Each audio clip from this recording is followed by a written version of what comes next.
Okay. I have 7 o'clock, so I'm going to call the Town Council meeting of September 5th, 2023 to order. And I'll ask our clerk to take roll call. Councilmember Rennie? Here. Councilmember Moore? Here. Councilmember Hudis? Here. Vice Mayor Badami? Here. Mayor Arista? Here. Thank you. Next, we'll roll our video for our rules of decorum and civility, how we expect everyone to act at our meetings. Thank you. The public is welcome to participate at Town Council meetings, understanding that the purpose of the meetings is to conduct the important business of the town in an efficient and effective manner. At each meeting, the following expectations of civil conduct shall apply. 1. For the benefit of the entire community, the Town of Los Gatos asks that all speakers follow the town's meeting guidelines by treating everyone with respect and dignity. This is done by following meeting guidelines set forth in state law, in the town code, and on the cover sheet of the council agenda. 2. The town embraces diversity and strongly condemns hate speech and offensive hateful language or racial intolerance of any kind at council meetings. 3. Town council and staff are well aware of the public's right to disagree with their professional opinion on various town issues. However, antisocial behavior, slander, hatred, and bigotry statements are completely unacceptable and will not be tolerated in any way, shape, or form at town council meetings. 4. All public comments at the town council meeting must pertain to items within the subject matter jurisdiction of the town and shall not contain slanderous statements, hatred, and bigotry against non-public officials. 5. The town will go through the following steps if a disturbance results from a member of the public not following these rules. If participating remotely, town staff may mute the individual with an explanation for the record of why muting occurred consistent with this policy. If participating in person, the mayor may call a recess for violation of this policy, resulting in the immediate cessation of the audio and video recording and the council exiting the chamber. Staff will determine if the individual should be removed or if all members of the public should leave, depending on the extent of the disturbance. In the event that all public members exit, only the press would be allowed back in the meeting. Once the individual or individuals leave, the council would return to the chamber and the mayor would resume the meeting. Persons disrupting a council meeting may be cited for violation of the California Penal Code Section 403.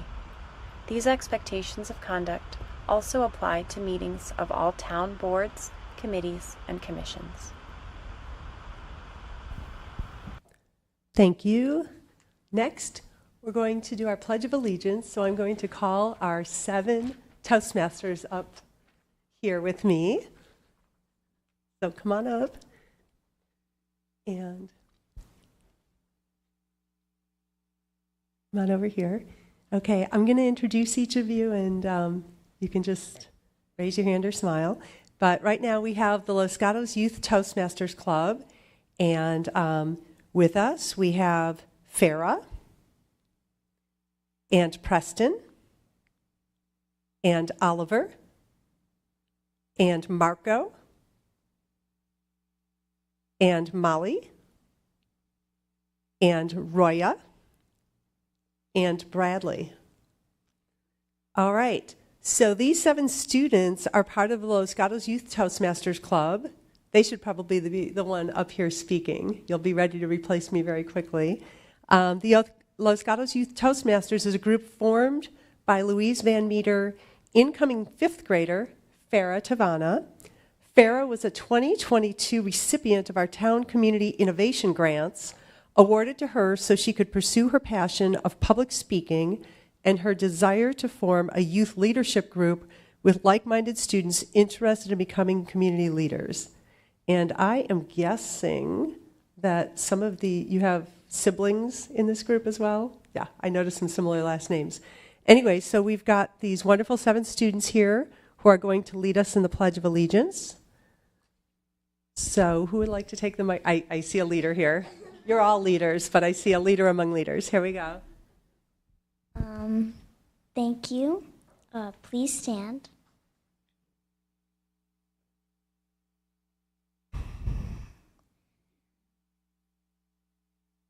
I pledge allegiance to the flag of the United States of America and to the republic for which it stands, one nation, under God, indivisible, with liberty and justice for all.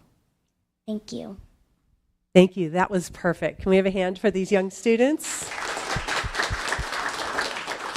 All right. We'll do a quick photo.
Okay, that was awesome. Our next topic is it can be optimistic about a pessimistic subject, and I have a proclamation here at the bequest of Assembly Member Gail Pellerin, and a topic that's important to all of us. And unfortunately, the member from her office who is here to accept it was not able to make it, but I'm still going to make this proclamation. So, whereas September is known nationally as Suicide Prevention Awareness Month, to raise the visibility of the mental health resources and suicide prevention services available in our community, and whereas the California Assembly Concurrent Resolution 106 proclaims the month of September 2023 as Suicide Prevention Awareness Month with the intent to shift public perception, spread hope, and share vital information to people affected by suicide during this month, whereas the American Foundation for Suicide Prevention reported that suicide is the second leading cause of death among adults 25 to 34 years of age, the second leading cause of death among Native American youth 10 to 20 years of age, and the third leading cause of death among individuals 10 to 24 years of age. In California, and whereas vulnerable populations who are most at risk of suicide, including white males, LGBTQIA individuals, youth, veterans, Hispanic individuals, and Native Americans, and whereas since the beginning of 2023, there has been an average of 67 suicides per day in the United States. That is one every 21 minutes. And whereas suicide is preventable, and it is important to recognize the signs that someone may be suicidal, find the words to speak to them, and direct them to resources. Whereas we dedicate the month of September to all those who need support and encourage individuals, friends, and families seek out the available resources they need to discuss suicide prevention and to get help. Now therefore be it resolved, I, Maria Risto, by the virtue of the authority vested in me as mayor of the town of Los Gatos, do deem it appropriate and do hereby proclaim September 2023 as Suicide Prevention Awareness Month, to raise awareness of this public health crisis and encourage all residents to take the time to ask about the well-being of their family, friends, and neighbors, and provide support to those in need. Thank you.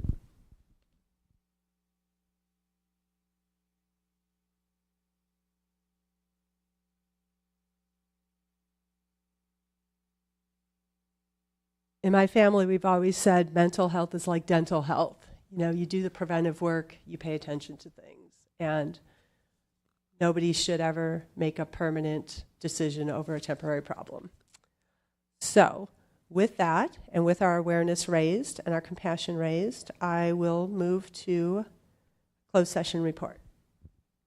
Thank you, Mayor. I wanted to report that the town council met in closed session 2 weeks ago to discuss the town's sensitive places ordinance. The town received a threat of litigation from Michelle and Associates, which is a law firm that represents the gun lobby. The letter asked that the town delay enforcement of the sensitive places ordinance at places of worship and on public transit and on in government buildings where government business is not specifically transacted.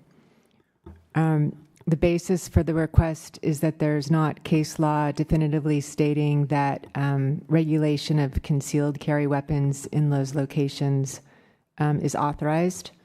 The town's ordinance is based on litigation that was proposed by the state, and Michelle and Associates anticipates litigation with the state of California, and they ask that the town delay enforcing its ordinance at those locations until the state litigation has been resolved, which they anticipate will occur in between 2 to 12 months. Thank you for that report. Next, we'll move to council matters, and this is where members of the council update the public on items of interest, on activities that we've been busy with. And since it's been 3 weeks since our last regular meeting, we've all been really busy, but we'll try to hit some highlights. So I'll go to Council Member Hudes to start. Thank you.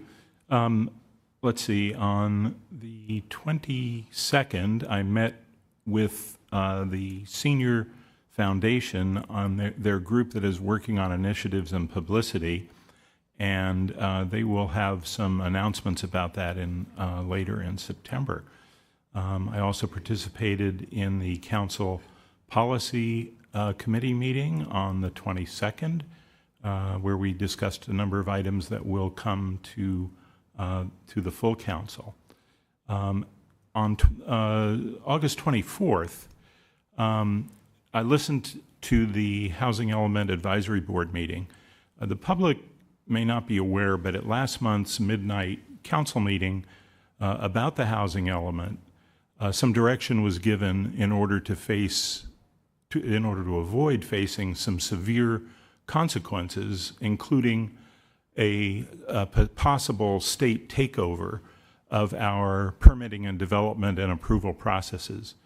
And having attended the Housing Element Advisory Board meeting, or at least listened to it, I continue to be concerned about the slow progress toward addressing the HCD rejection letter that was received 13 weeks ago. It contains 27 items.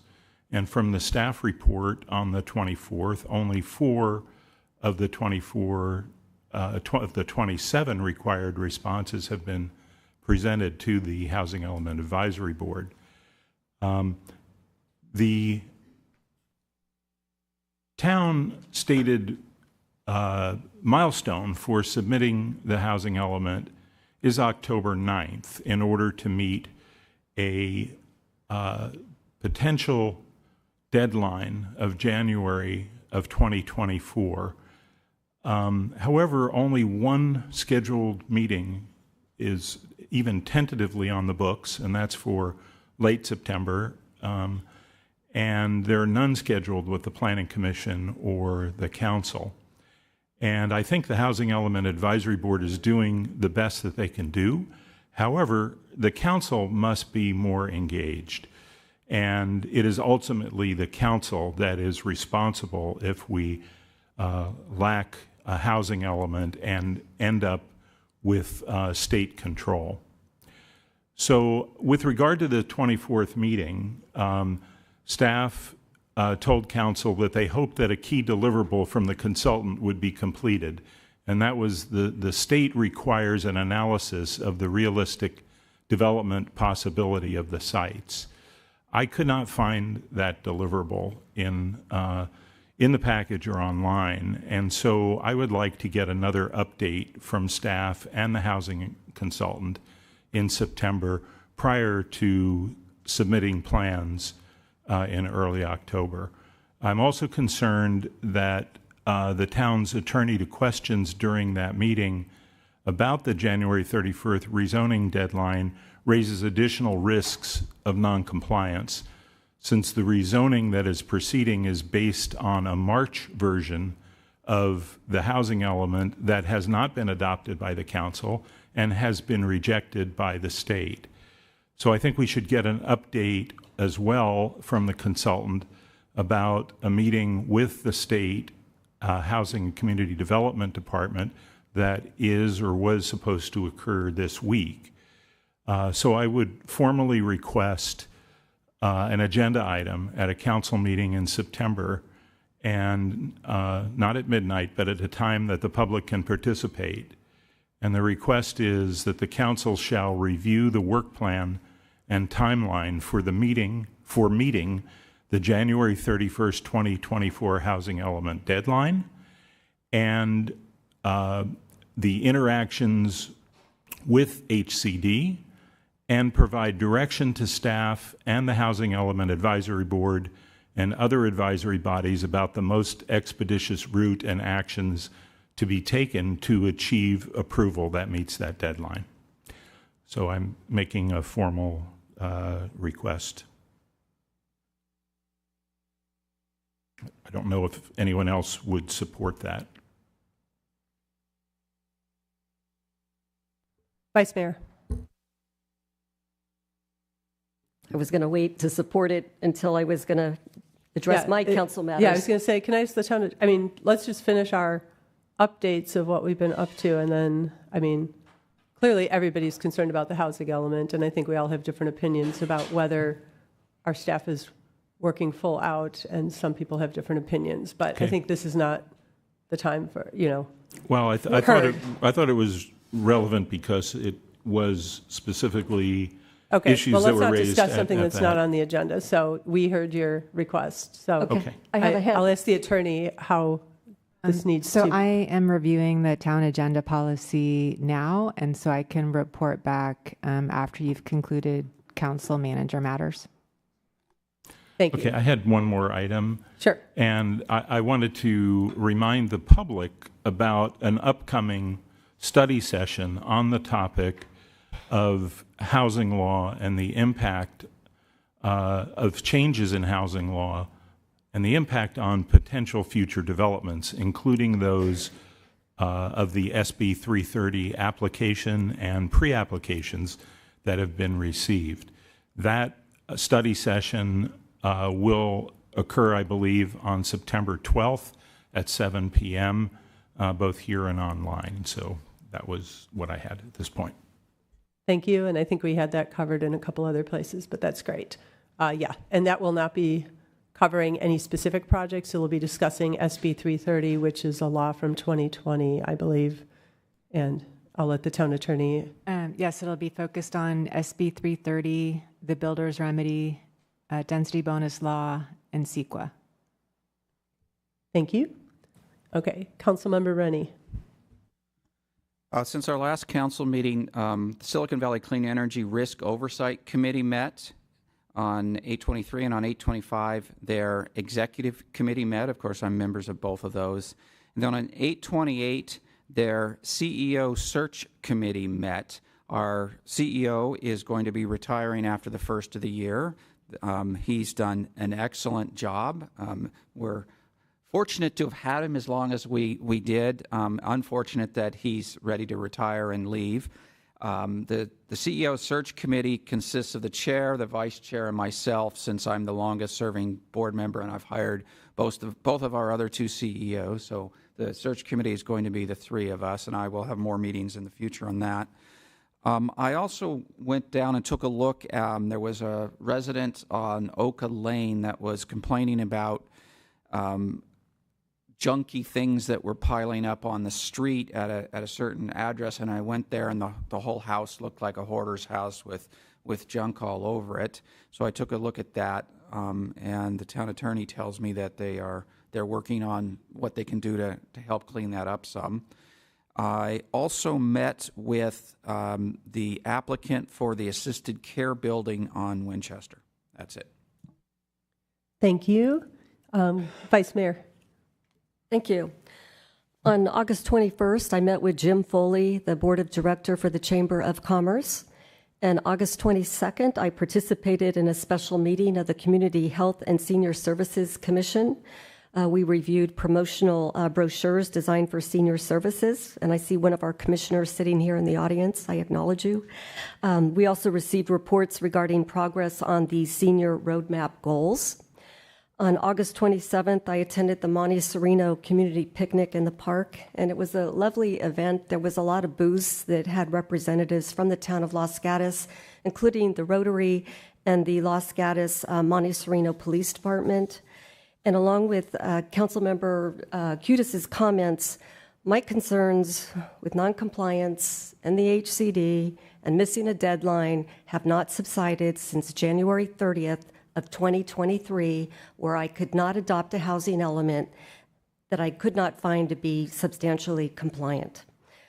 7 months have gone by, and the consequences to our town can be very costly and, quite frankly, irreversible.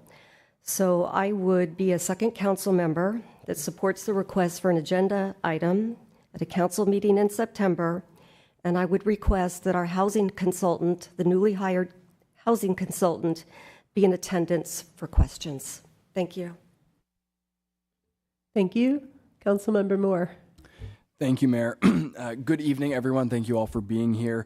I'll start off by recognizing that yesterday was Labor Day, which celebrates and honors the American labor movement and the workers who built the United States into the prosperous nation we are today.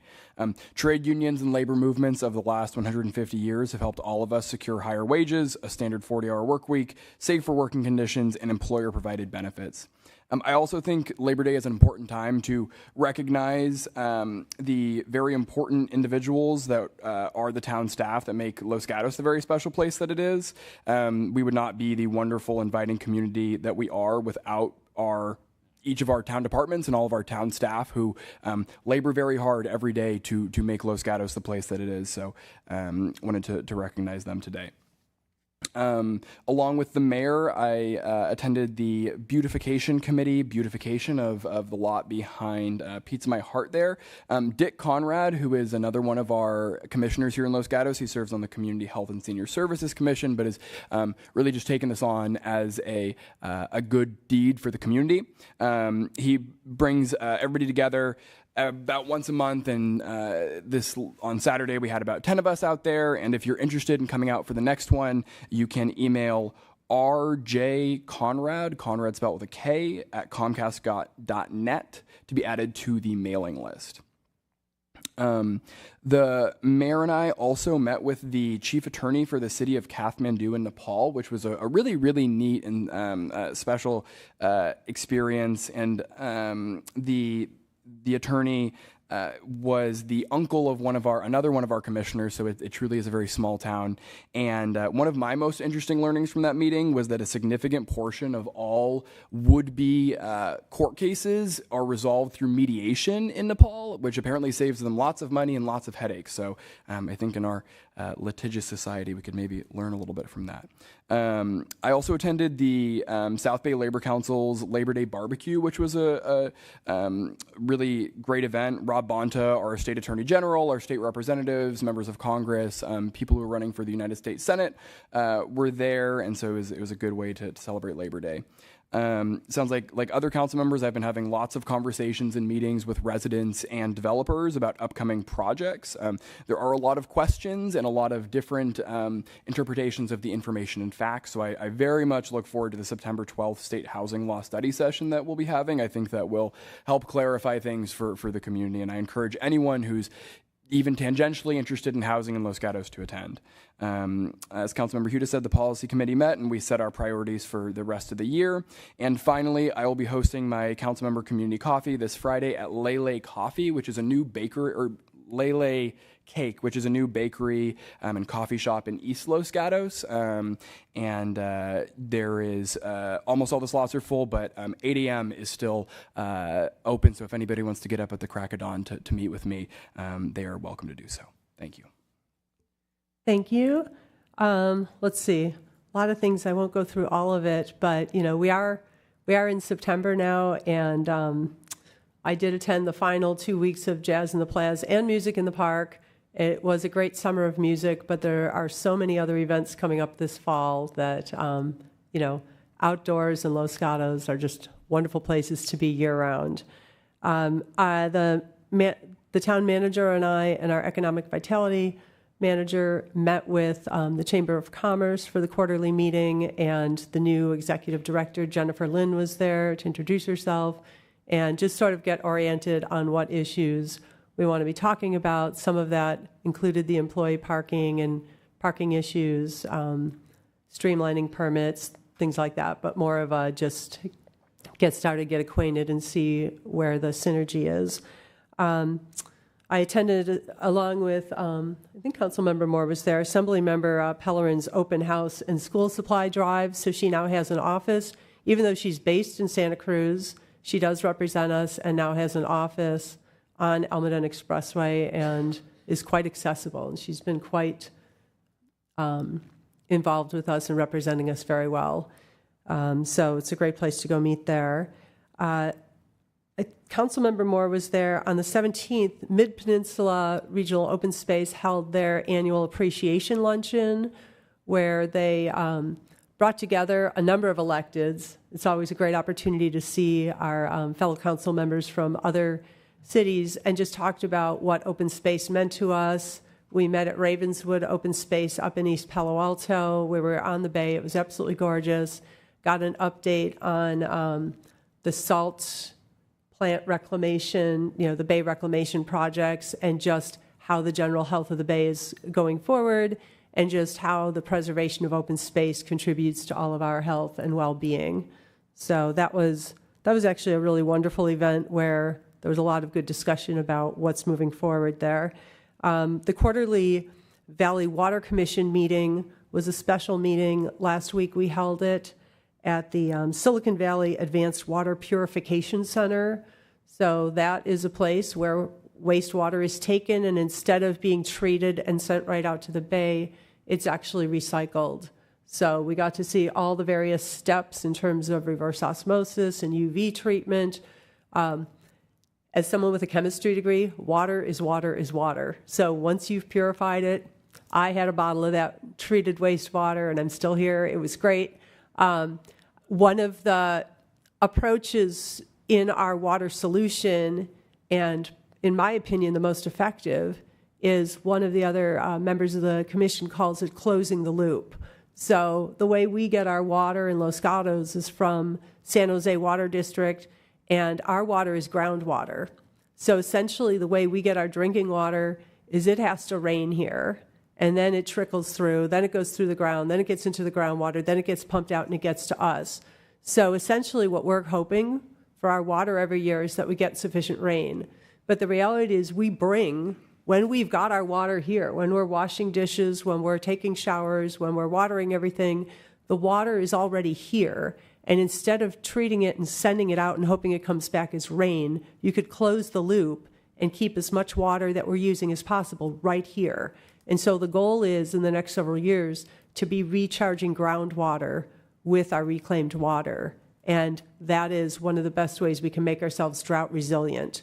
So it was amazing to see that plant. I have to say, I actually was there in 2015 when I did Leadership Los Gatos. So it was interesting to hear the same talk and just see the greater acceptance. But that's some of the work they're doing to help us become drought resistant.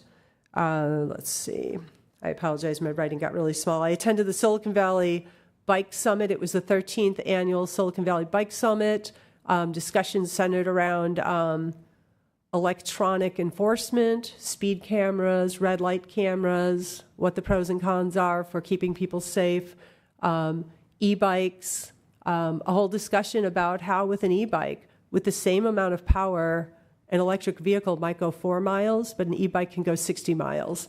And so a lot of people there are using e-bikes as alternative transportation. And when that works, it works really well. Let's see. I also attended the Monte Sereno picnic last Sunday and the Drums of the World event. Had a ribbon cutting at Los Gatos Eye Care. It was their 20th anniversary. It's always great to go to small business openings when there's a ribbon cutting is wonderful. It's always great to see a new business opening.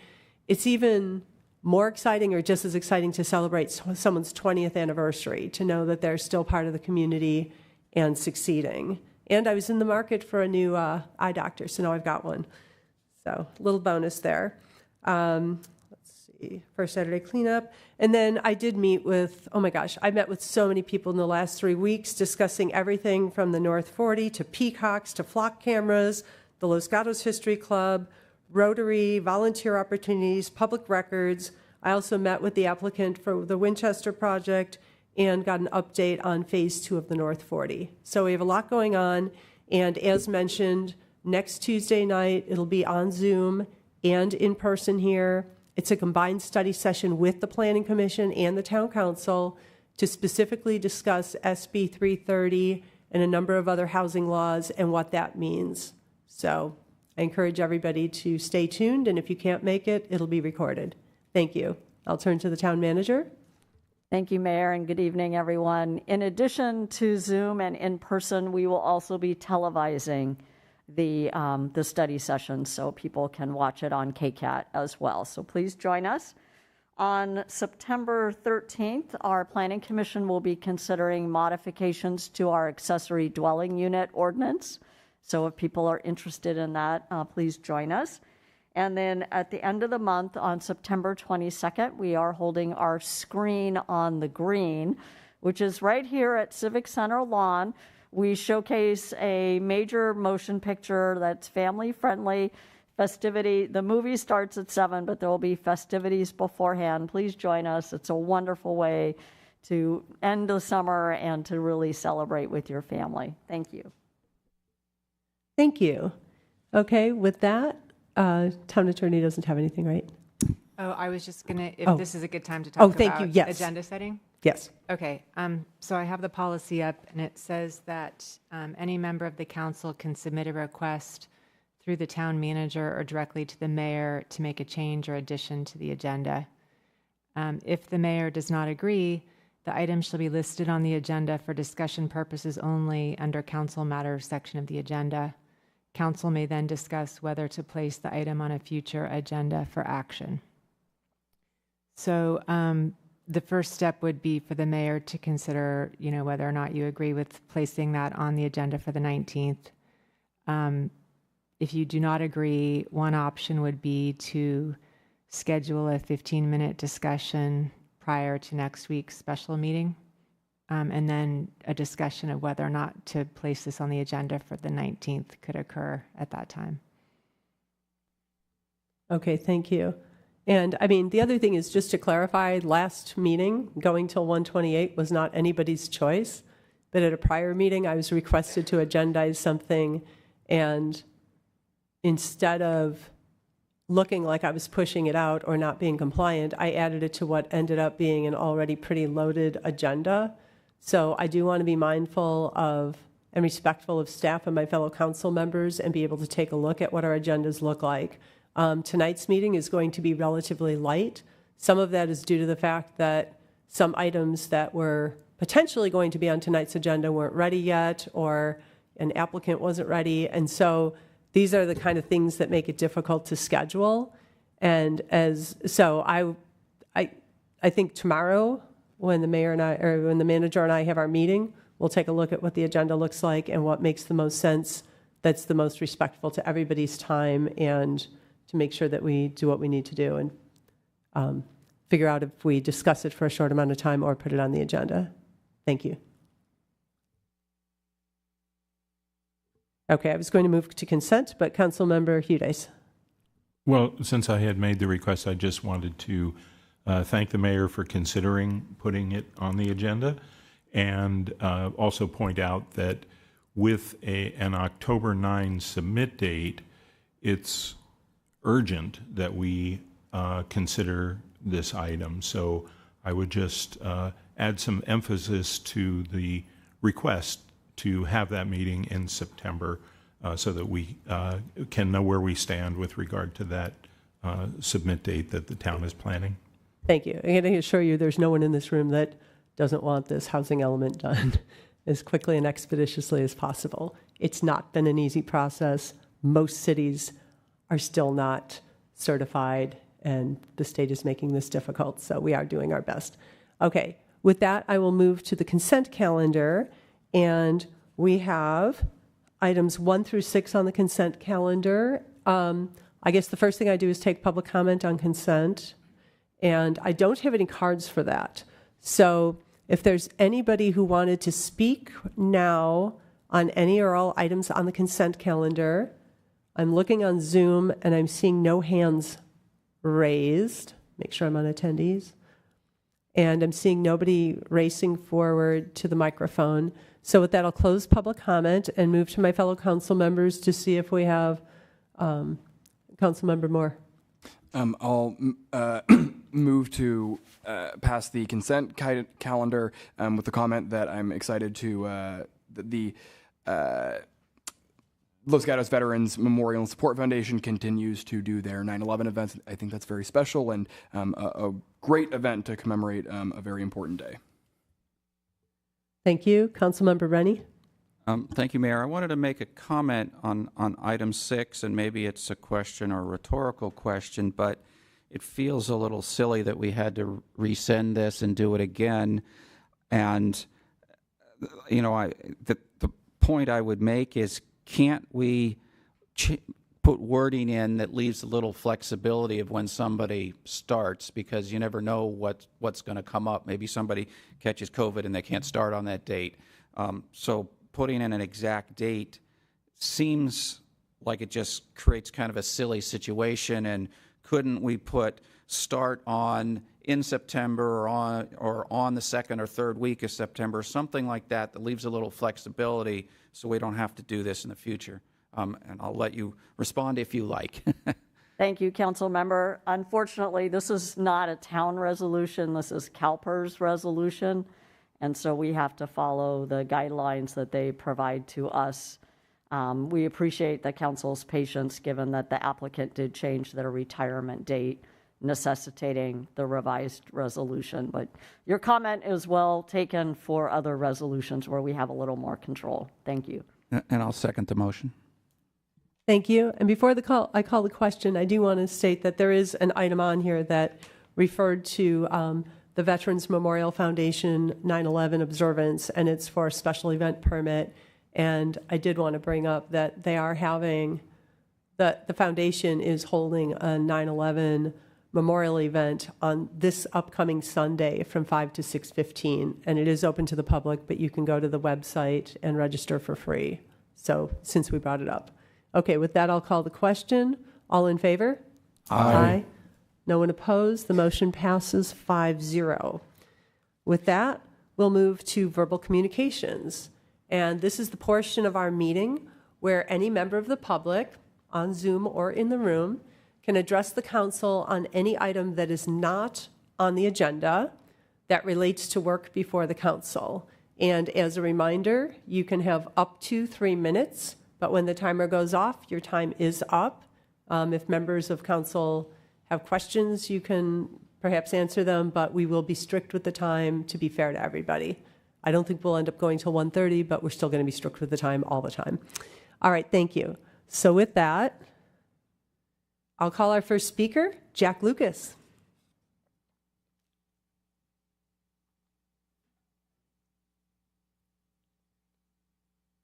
And if you could introduce yourself, and thank you.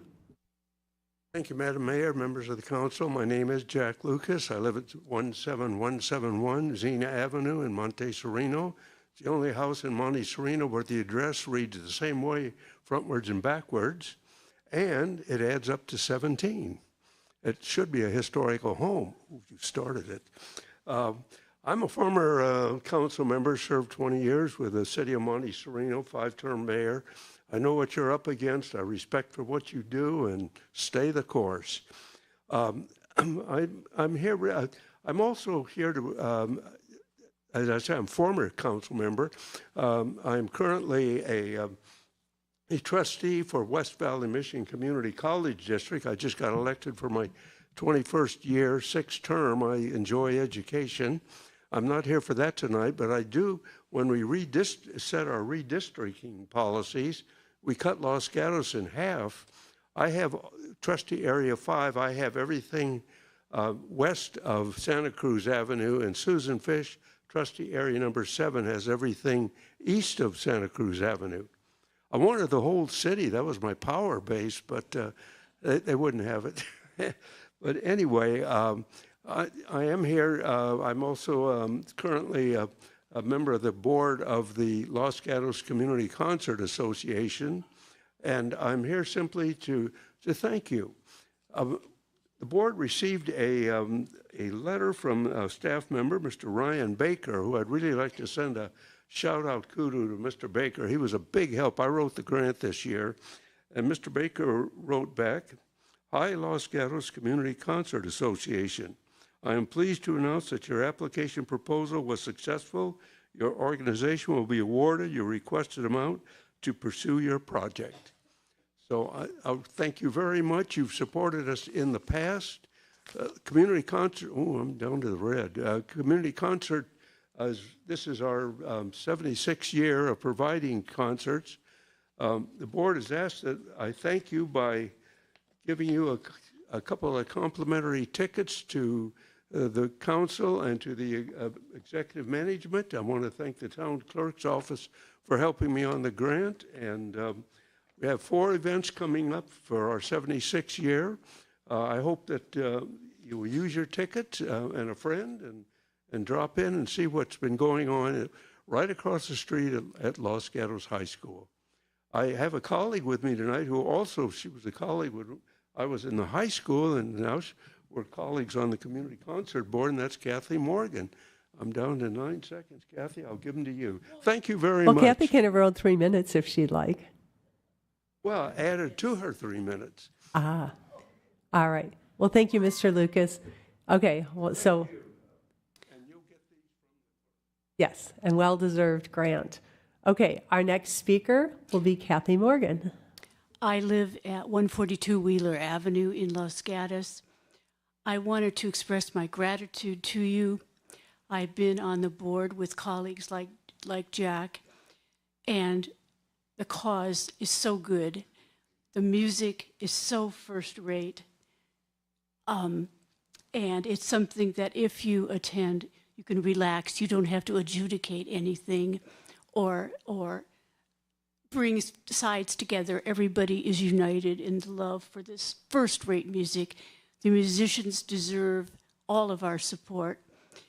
And the audience is composed mostly of people with white hair, most of whom cannot face the trip to San Francisco to hear first-rate music. And so it is such a joy and such a help to them also. So thank you. Yes, the first performance is this Sunday, a beautiful husband and wife 4-hand piano duo, which is absolutely exquisite. Thanks. Thank you very much. Okay, and our clerk has received the tickets and the information, so that will be distributed to the council. So we appreciate that. Thank you.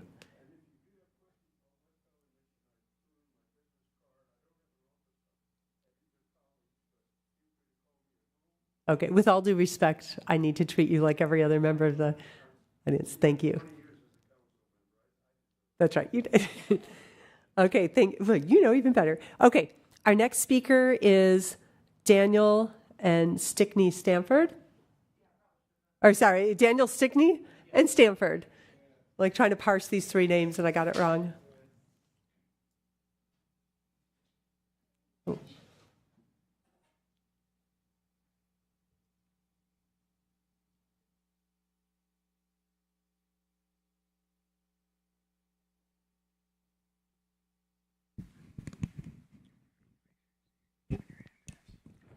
I live at 40 Ferry Plaza, Los Gatos, California. And I wanted to give you guys I went to West Valley, and the town of Los Gatos is really wonderful and very respectful, and I just wanted to say the Los Gatos Town Council, and I think I heard you correctly.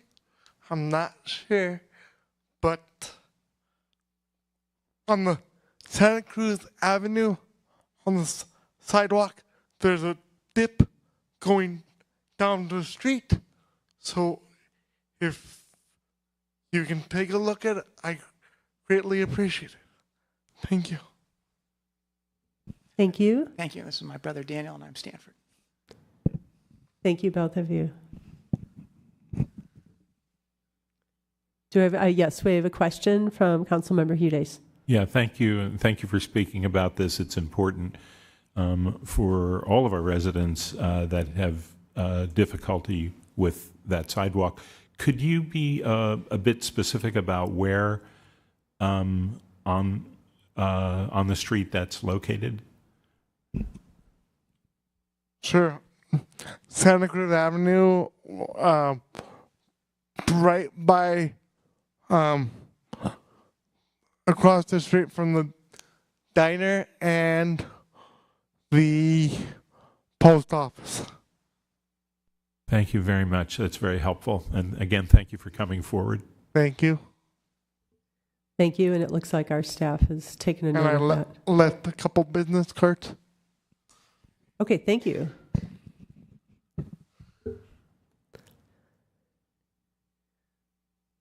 Thank you. Our next speaker will be Lindley.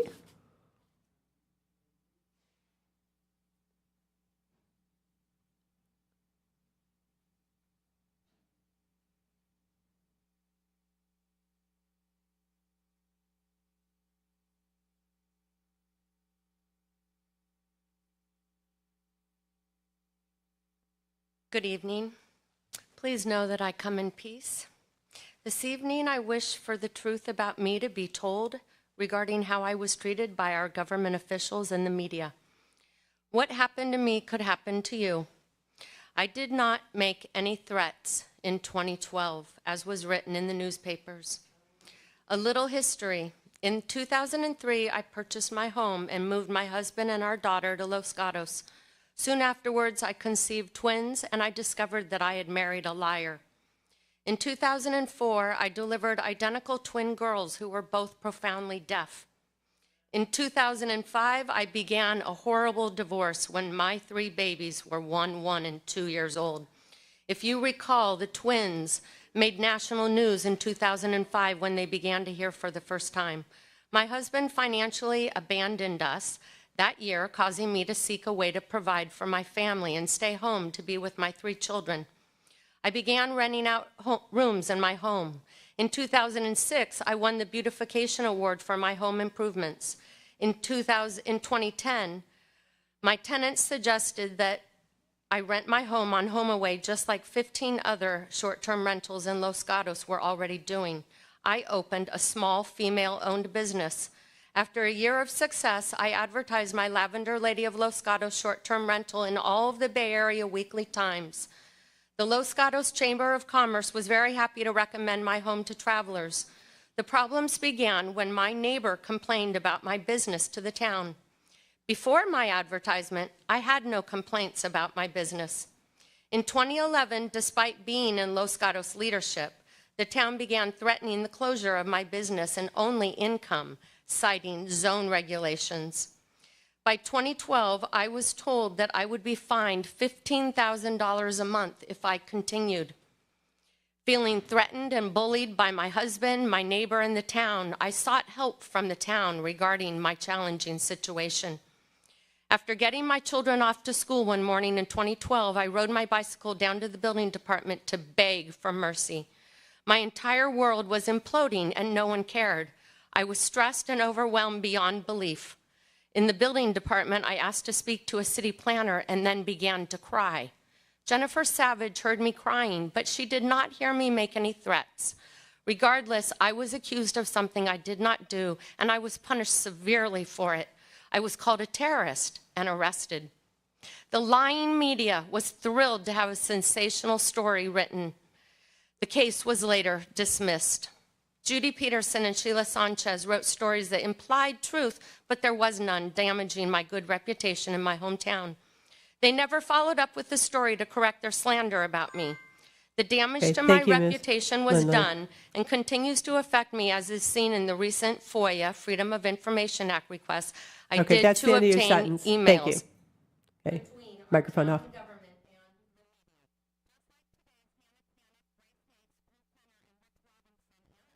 Our next speaker is Eleanor Yick. Thank you.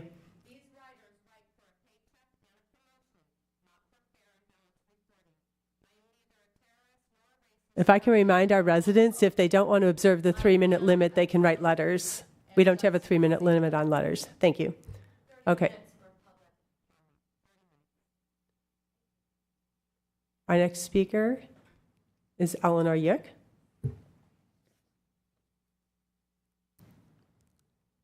Good evening. My name is Eleanor Yick, and I'm here tonight as the Vice Chair of the CHSSC. As you all know, the CHSSC has been charged with implementing the roadmap goals, particularly year one. And one of our main focus areas this year is advertising, making people aware of the hub, which has been a big focus and really includes all kinds of information of senior services that are available in our community. And I'm here tonight because in cooperation with certainly Laurel, our town manager, and Katie Nomura, Los Gatos Rec, and CHSSC, we have developed a small flyer that we're promoting throughout the whole town. We're distributing 20 acrylic sign holders with so many in it that have gone to a number of different places and will continue. And tonight, just like my colleague from West Valley College, I have a little gift for you. So I have a little packet for each one of you with 10 of our cards in there that as you mosey around town or talk with people, we would really appreciate your distributing them so that they're aware of it. So thank you. Thank you, Ms. Yick. And I think our clerk will take that and make sure that we get them. And thank you so much. All right. That is my last card. I am not seeing any hands on Zoom, and I'm not seeing anyone else in the room rushing forward for a last-minute conversation. So we're going to close verbal communications and move to other business. So we'll go to item 7, and I'll turn to our town manager. Thank you very much. The item before you is another resolution to waive the 180-day retiree rehire wait period. This is for a different employee. The one that was on consent was for Mr. Sean Rose. This is for Mr. Paul Horvat. In a similar situation, we did a competitive recruitment, and Mr. Horvat was the most qualified candidate. The individual is currently with another CalPERS agency, intends to retire shortly, and in order for us to hire him before the 6-month wait period is over, we need to ask the council to endorse this resolution. Staff is available for any questions. Thank you. Thank you. I'll turn to my fellow council members. Councilmember Moore. Just one quick question. Is this I see that this is a capital projects manager position. No. No, the one that was on consent for Sean Rose is the capital manager. This is for our emergency services coordinator. Got it. Thank you. Yes. Okay. Any other questions? All right, thank you. I don't have any cards, but do any members of the public want to speak on this item? I'm seeing no hands. I know how slow that can go sometimes. And no one in the room, so I'll close public comment and move to my fellow council members for discussion, a motion. Vice Mayor. To me, this is a no-brainer. I mean, I can't find a reason not to adopt the resolution. The hiring will result in overall budget savings. So I'm going to move to adopt a resolution for the California Public Employees Retirement System retirement plan to waive the 180-day retiree rehire wait period and to appoint Paul Horvat as the temporary emergency services coordinator in the town manager's office per attachment 1. Councilmember Moore. Second. Thank you. Yes, he looks supremely qualified. I think this is going to be really good for our town. I mean, everybody knows how seriously we take emergency services, and to get somebody this experienced is really a great find. So I appreciate this hire. Any comments? I'll call the question. All in favor? Aye. No one opposed. Motion passes unanimously. Thank you. With that, we will move to item 8, with amendments to the town council policy, legislative policy, and it looks like we have our assistant town manager, Ms. Nomura.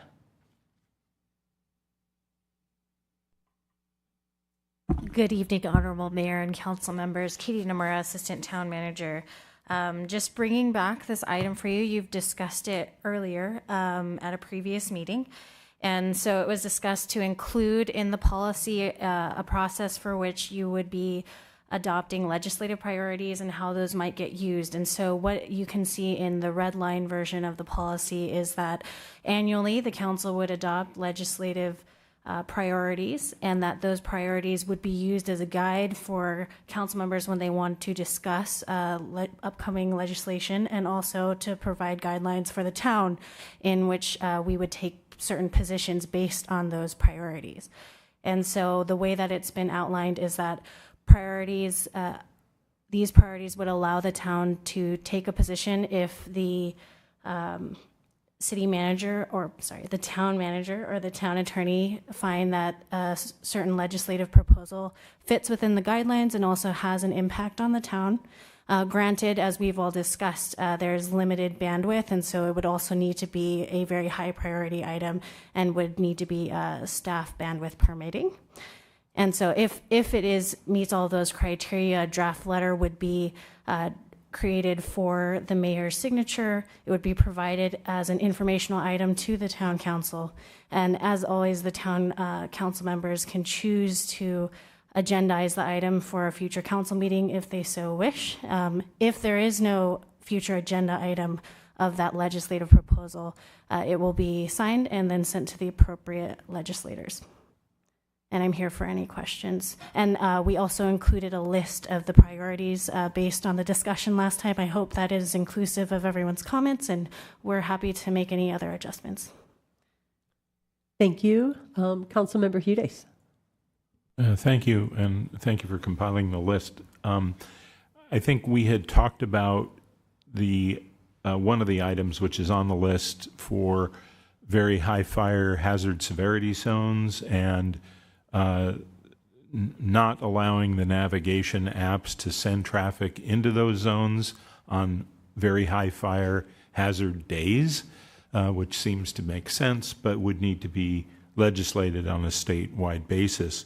I wanted to point out that there is a starting point for that, and that's AB 2908 introduced by Assemblymember Lowe in 2020, didn't get very far, but I have had conversations with Cal City's Legislative Action Committee about that, and I thought it would be best if the town got behind it or didn't before trying to push it forward. And I've had some informal conversations with some of our other senators and representatives about it, and so I just wanted to encourage that we maybe use that 2908 as a starting point. It has some flaws, but I think it addresses the heart of the matter. Thank you. Anyone else? Any comments about the item? Oh, yes. So any other questions from council members before I move to public comment? Okay. Seeing none, I do not have any cards and I do not see any hands raised. So if there's any member of the public who wants to speak to us about how we'll move forward with legislative priorities and what this means for the council in terms of supporting what's important to the town. I don't see any hands or anyone else. Oh, I see a speaker in the room, and you can fill out your card afterward. Eleanor Yick. Good evening again. My name is Eleanor Yick, and I'm speaking as a community member. For the last 10 years, I've worked or served as a legislative analyst for the League of Women Voters at the state level, and my focus area is public higher education. And I think it's extremely important that bodies take the time to really respond when different legislation comes before the state legislature that's going to impact your town and locality. It makes a difference. And if people don't speak up, the assumption is we can just float something by. So I would encourage you to adopt such a policy and to follow it pretty closely. Thank you. Thank you so much. Okay, so with that, not seeing anyone else and not seeing any hands raised, I will close the public comment and move to my fellow council members for discussion. And it looks like Councilmember Rennie has his hand up. So I would just make a motion to go ahead and adopt the amendments to the policy and adopt the priorities set out here. We had a good discussion last time, and I think staff did a good job of capturing that and writing it up, so I'm very happy with what's here, so make a motion to accept it all. Thank you. Councilmember Hudes. I'll second the motion, and I agree with those comments. Thank you. Yeah, and this was kind of a start here, given that we did not, as a council, have time to set legislative priorities. We had that discussion, and staff will be coming forward after we set council priorities next year, probably a month or so later, when it's understood what legislation is coming along, and we can actually have a discussion of that legislation and prioritize those. But this gives us a nice general start, and I agree that the redlining is perfect. I can't think of anything to change. Councilmember Moore. Thank you, Mayor. Yeah, I agree with all those comments. I appreciate, especially, I feel like we just talked about this, so I appreciate you quickly getting this back in front of us. And I'll just add the comment that maybe this is for next year's mayor, but to make sure the council is apprised, a month or more in advance of when this will come up, because, bills are getting proposed all the time, and so giving us time to kind of look at the landscape of legislation and respond accordingly. Thank you. Okay. So we have a motion. Wait, do we have a motion? Yes. Thank you. And a second. Thank you. My goodness, it's early. Okay. So with that, I'll call the question. All in favor? Aye. No one opposed. Motion passes 5-0. I thought so. We're just going so efficiently tonight that I had a question myself. Thank you so much. Our next item is item number 9, and with that, I'll move to the town manager for this item. Thank you, Mayor. In June, the town council met to discuss its values as they pertain to how it would like to interact with the community in public settings such as this. The staff report articulates those values.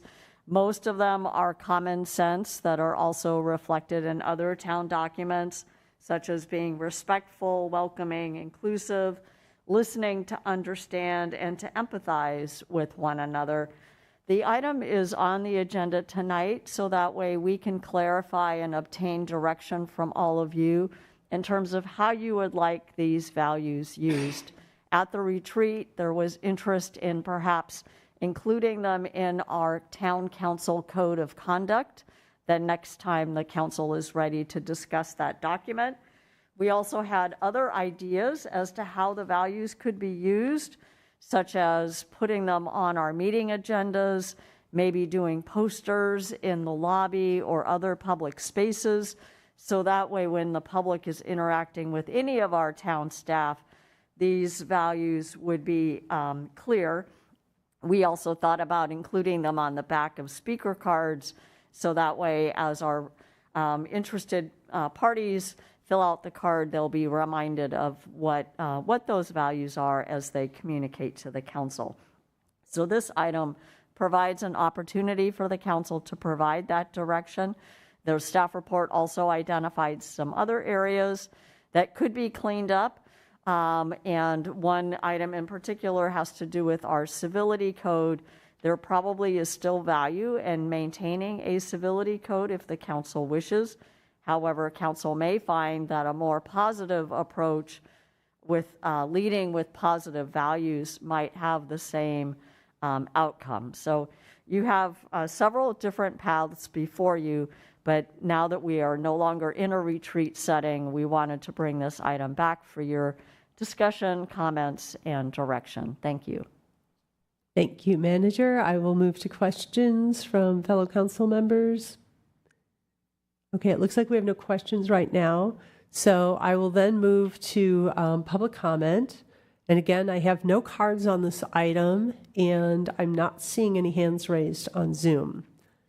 So I will close public comment and move to my fellow council members. Vice Mayor Badami. Thank you. So I recall the discussion on replacing the announcement of rules of decorum and civility at each meeting and potentially replacing them with a statement of values or eliminating them altogether. So I did some research on other municipalities, and I couldn't find Sunnyvale, Cupertino, Mountain View, Campbell, Saratoga, Santa Clara reciting these rules before each meeting. And I have to wonder, why don't they? Is it necessary? I mean, common sense and human nature, we should know rules and treat each other with respect. I like to think it's within us, for the most part, to act that way. But when we start out our meetings this way, it's repetitive because we already know you can be thrown out if you're disruptive, and it's negative in tone. So to me, I mean, a statement of intolerance will not prevent outbursts and disagreements. You know, we are adults. I don't think we're juveniles needing instruction on appropriate behavior. So I'm kind of leaning towards, you know, I'm interested in what my council members have to say, but I would be fine. I think we've had some struggles in the past, but I think we've overcome them.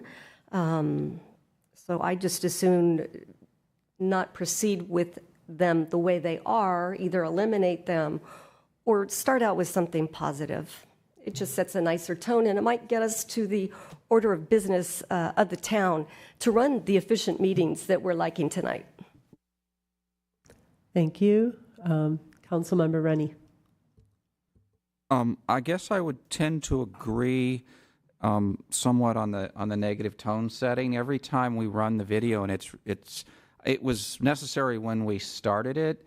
It now feels like it's kind of long, like really is long, and I'm always looking at people in the audience to see how they're reacting to it, because it is very strong and it is kind of negative, and it's been a couple years since we needed to implement it, and people are, you kind of look at them, you can tell they're going, what the heck is this all about? So I'm somewhat amenable to the idea of toning it down, shortening it, or something to that effect. Thank you. Councilmember Moore. Thank you, Mayor. Yeah, I'm also amenable to making it, you know, having this more positive tone. I think these values could potentially replace the kind of more negative statement. But I will say I think the reason that these are here is evident to me. I think Los Gatos is in a very different position than Sunnyvale or Mountain View. We had a state law created about, you know, that was specifically written because of what happened in Los Gatos in terms of the uncivil behavior that happened in these chambers. And so I think about, you know, running a meeting, and I want something to be able to point to say, you know, this is not, you are not exhibiting, you know, welcoming or respectful or compassionate behavior. And that's, I think, important because I haven't seen the behavior go away. I have seen death threats issued to people that are sitting up here. So I think that to say that we are beyond that, I think is unfortunately for me not true. But I do think that you know, bringing the language into a more positive tone would be very you know, I think that it would be great for the tone of our meetings, and I hope that would impact behavior moving forward, but I don't think that behavior has gone away completely. Thank you. Councilmember Hudes. Thank you. I have a question really for the town attorney. If we didn't have that video as it is, could we still throw people out? And, you know, and rolling back to the particular situations that we had, would we still be able to remove someone from the room if they're being disruptive? Yes, the council could, because now that there's the state legislation, SB 1100, that really like codifies what was in that statement. And so it is state law and it does authorize removal. I think the only difference is the announcement that's played puts people on notice of what the rules are, but the rules are codified now. Continue. As a follow-up, would we need to cite that SB whatever? No, it would not need to be cited. Thank you.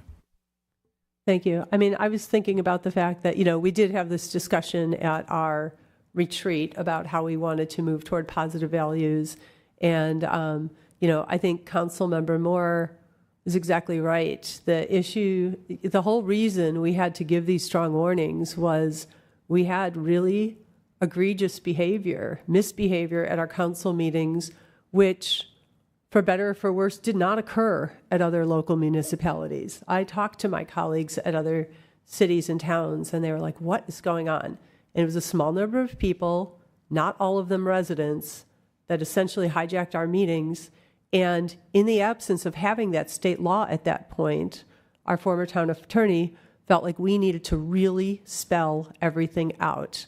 Now, we have set the level of expectation.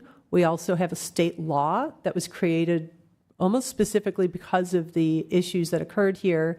And so, given that we now have a procedure and a recourse, I don't think we need to hit everyone over the head with it anymore. I think people are on notice to some extent.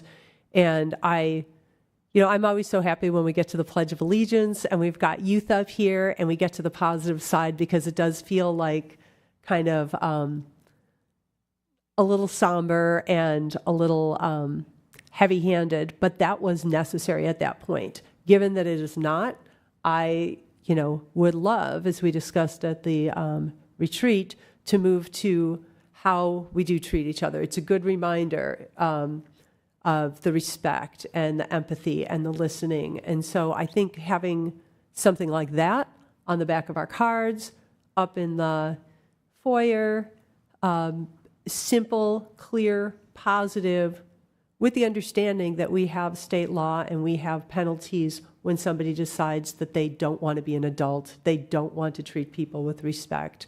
We have that in place, and I don't think we have to say that anymore. Vice Mayor Badami. So the mayor who presides over the meetings can identify disruptive behavior, and if you see it, you can issue the warning. We have the town attorney here. We usually have law enforcement personnel. Usually a warning will take care of it. But if it happens a second time, it gives you the wherewithal and state law to then throw them out, if you will. Exactly. So it sounds like we're wanting to move in a positive direction. Councilmember Hudes. Yeah, I agree. I think we should move in a positive direction, but we should be prepared to pull the trigger and bring back the warnings at the slightest repetition of those circumstances. And I don't think there'd be anything to preclude us from, doing that right away at the next meeting if this situation started to evolve again. I am cautious because we have another presidential election coming up with great divisions, maybe even greater than last time, and it was all precipitated at around that same time. So I think we need to be careful, but I think taking the step in a positive direction would be productive as long as we can snap back to what we need to do if we have to.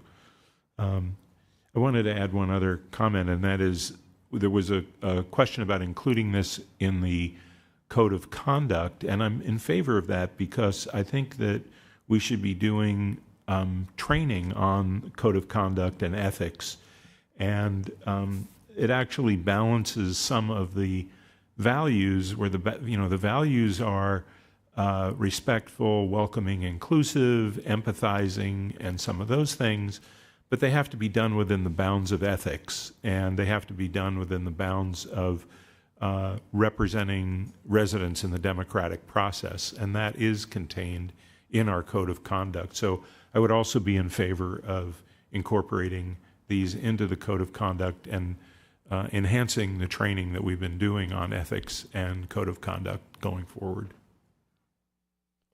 Thank you. Councilmember Rennie. Yeah, I agree with the suggested, I think having these values on the meeting agendas, posters around, and the back of particularly the back of the speaker cards is probably a good idea. And then, the council, I'm trying to remember what's in the council policy. These are not things that they're judgmental things, which sometimes I'm careful about putting in policies.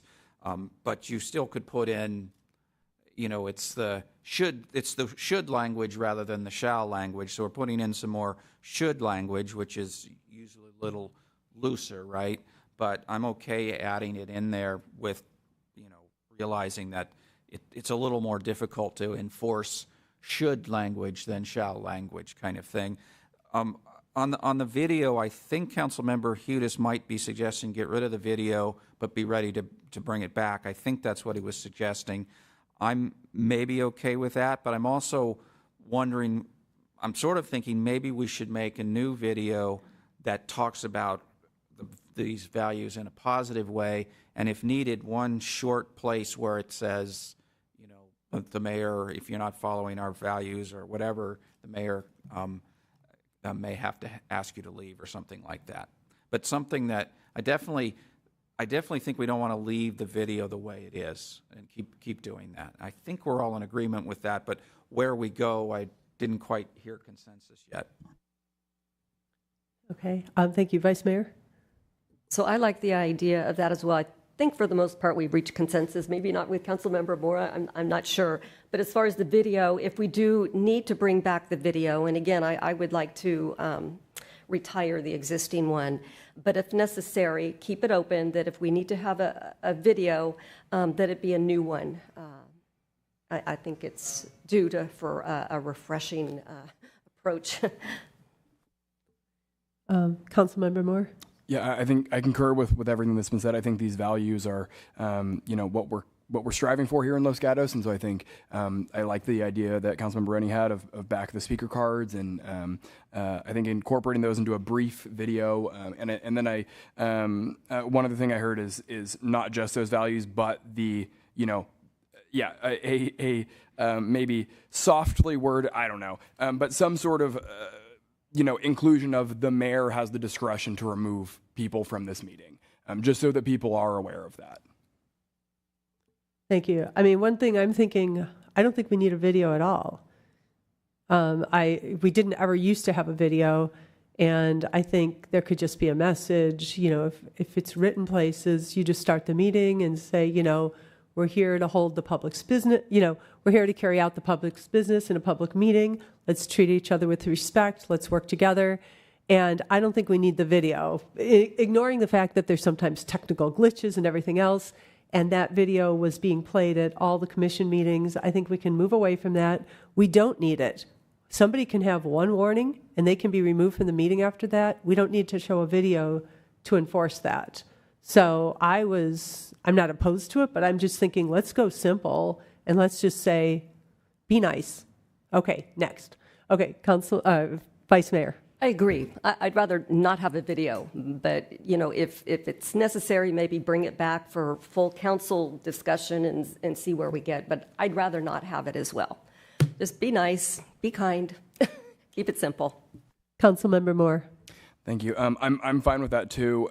So looking at how the agenda for this meeting is laid out, we have how to participate, and then the second portion is effective proceedings, when we have kind of pointing at state law and town meeting guidelines, we could put in there the values if we want to make sure that it's people are, it's an accessible 5 bullets that everyone can see. I think that could be a good way to accomplish some of what we're trying to do here. Thank you. Yeah, I was thinking about what do we do on our agenda, and I do like that. I also am the kind of person who functions way better with bullet points than paragraphs, and so especially if we're going to be talking about values, those could be under or within effective proceedings where that becomes its own place. If we're moving toward discussion of how to go forward, I will ask the town manager and the staff, would you like mini motions, or is this? This is a great start. Thank you so very much for being open to, just reflecting on the evolution of where we've come from and acknowledging some of the past struggles. What we have a couple of different options. I can work with the town attorney and town clerk. I think it would be helpful if we had a motion to at least endorse the values tonight, because then we can move forward with putting them, in the agenda for future meetings. And then we can come back with the code of conduct and the agenda format and rules with draft language as to how we might redline and incorporate the values. What I'm also hearing is that we may not want to get rid of the civility language that's in our policy documents. We don't need to necessarily publicize it as much as we have been, but I'm also hearing that council may find utility for it in the future. So keeping it in our policy documents it sounds like that might still be useful because we don't know what the future has to offer. So I think we've got good direction. If someone would like to put that into a motion, that's always helpful for us. And then I think I would just want to know, would you like us to bring back the policy language when the council is next ready to consider the code of conduct, or are we at a place where we should, bring that forward this fall? So we just want to make sure the council's comfortable when we have the other conversation. Okay, thank you. I think what I'm hearing is that it would be important to have a motion about the values. It may also be important, we could have a motion about whether we want to eliminate the video. But then in terms of some of the other parts of our documents, if we can just give general guidance and then things can come back to us, I would prefer for it to happen this fall while we're having this discussion, and we can agendize that with what documents potentially need redlining or changing, or what are we missing, or what do we have to do? Because I don't see any way that we're going to be able to make motions that will allow those documents to go forward tonight. Yeah, not the policy documents. I would say administratively, we can take care of things like speaker cards and agenda language, so we wouldn't trouble the council with that level of detail. But it's really the policy documents themselves, since they are your council policies, that we would need to come back with a red line version for future consideration, if that's the will of the council. Okay, so do I have any motions? Vice Mayor? So I move to endorse the values on page 1 of the staff report, and there's 5 bullet points. I don't think I need to read them, but I would move to endorse the values as a starting point on a motion.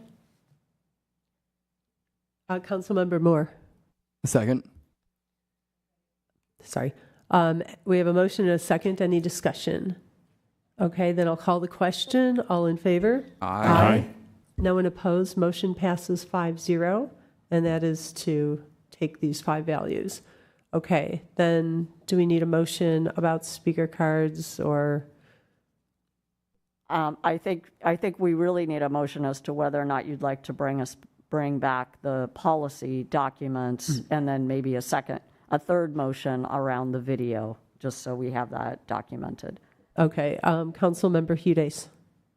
Yeah, I would move to bring back the policy document, notably the code of conduct, updated with these values at the time that we have reconsidered our code of conduct, because I think those need to be made in the context of ethics and other issues. So I would move that we put it in there with the reconsideration of our code of conduct in the future. Thank you. Councilmember Moore?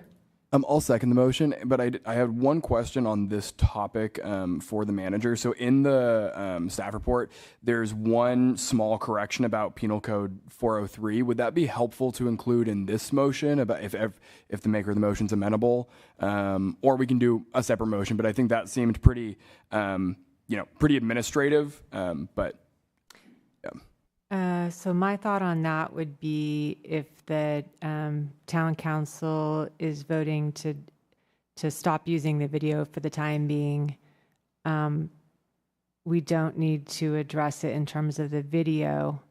In terms of keeping that language in a policy document, it probably would be helpful to have a motion on whether or not to remove the reference to Penal Code Section 403 from the town's town agenda format and rules policy document.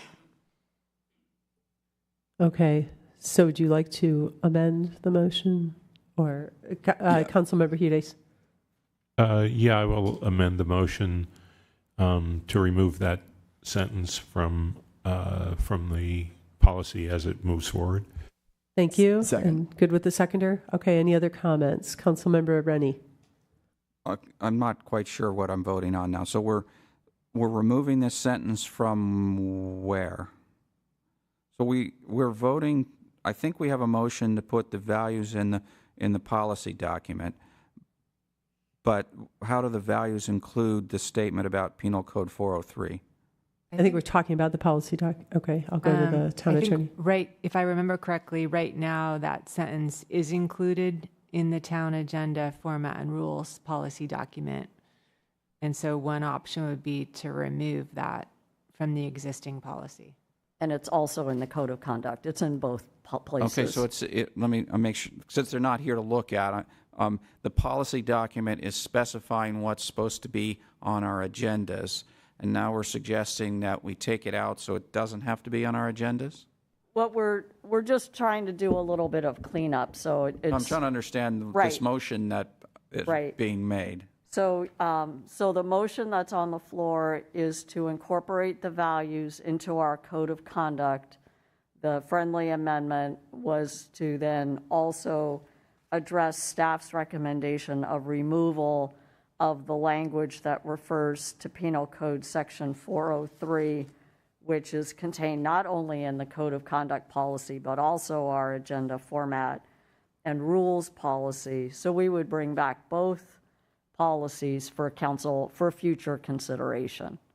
So I just make the comment, okay, well, it is coming back, but you're getting it in a motion to remove the 403, which seems appropriate. It's currently now in our agenda. Mm-hmm. And in fact, I was going to ask the town attorney that now that we don't have the video accompanying this, do we want to rethink what's written here to make sure it covers everything we need?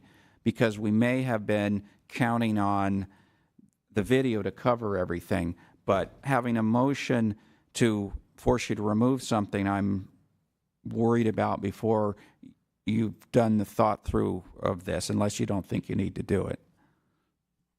I've thought about the question before, and I do think it makes sense to remove it, but I also, there's no rush. Like, I can definitely bring it back as a proposed edit when we bring back the policies for other reasons.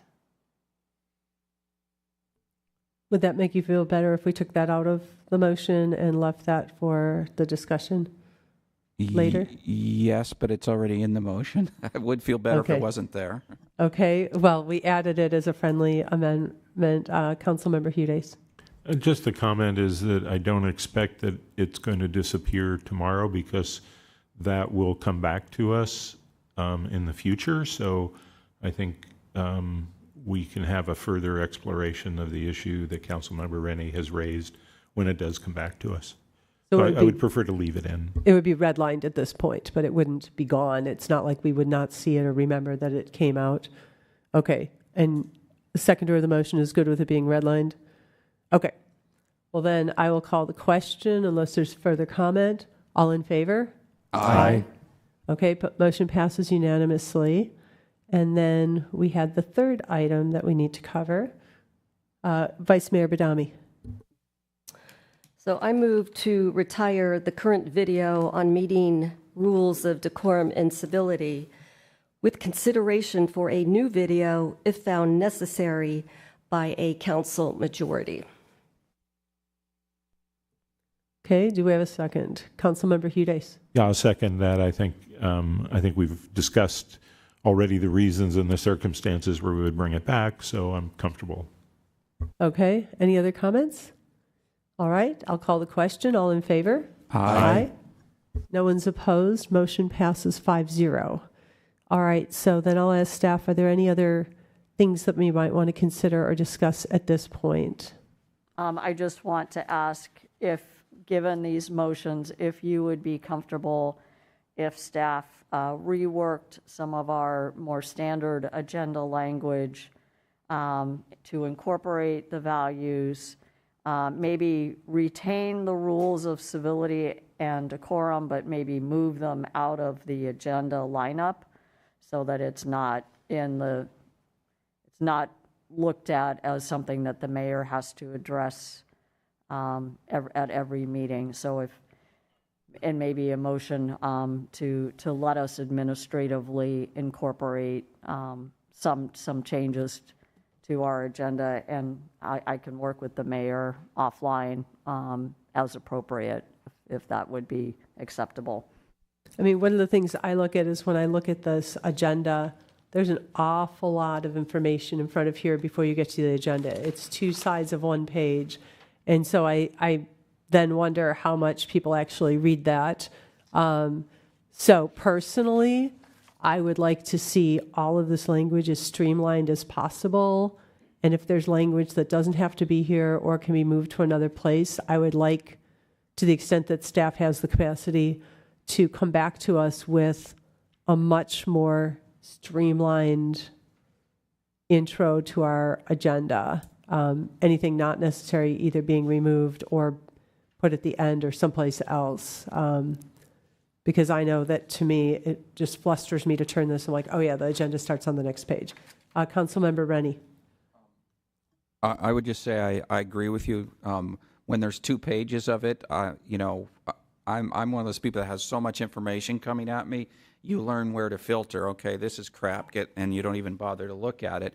If it's something small that you can spend time, not too much time on, then you do read it. So I agree with your comment that when you got 2 pages of stuff that's really not relevant to what somebody's coming to try to read about, they're just going to skip right past it. Right. Now, understanding the Brown Act and the fact that we do have to notify people how things get on agendas when agendas come out, I understand that a fair amount of this is essential. I don't know if it can be boiled down, bullet pointed, or put in another way, because obviously we do need to make sure that our public understands how this operates. I don't want to remove anything critical. Councilmember Moore. Thank you, Mayor. Yeah, I completely agree with both of the comments that you've each raised. I think that as minimal information as we can put on our agendas, the more likely people are to read it. And also, I think it makes it less confusing for people to, the participation part being, very lengthy makes me think as a layperson, maybe it's going to be really hard to participate, right? And so, I agree with all of that. So I'll move to allow staff to administratively reconsider and streamlined standard agenda language. We have a motion. Councilmember Hudes? I'll second the motion. Okay, we have a motion and a second. Do we have any comments? All right, I'll call the question. All in favor? Aye. No one opposed. Motion passes 5-0. And it looks like, unless any other council members want to make any comments about this, all right, it looks like we're moving into the next phase of positive meetings. So I appreciate all the work that staff has done to get us to this point, and my fellow council members. I mean, a lot of this was the result of our collaboration during our retreat, and this is the continuation, and it'd be great to finish this up this year if it's possible. So thank you. With that, that's our last item. I'll adjourn the meeting.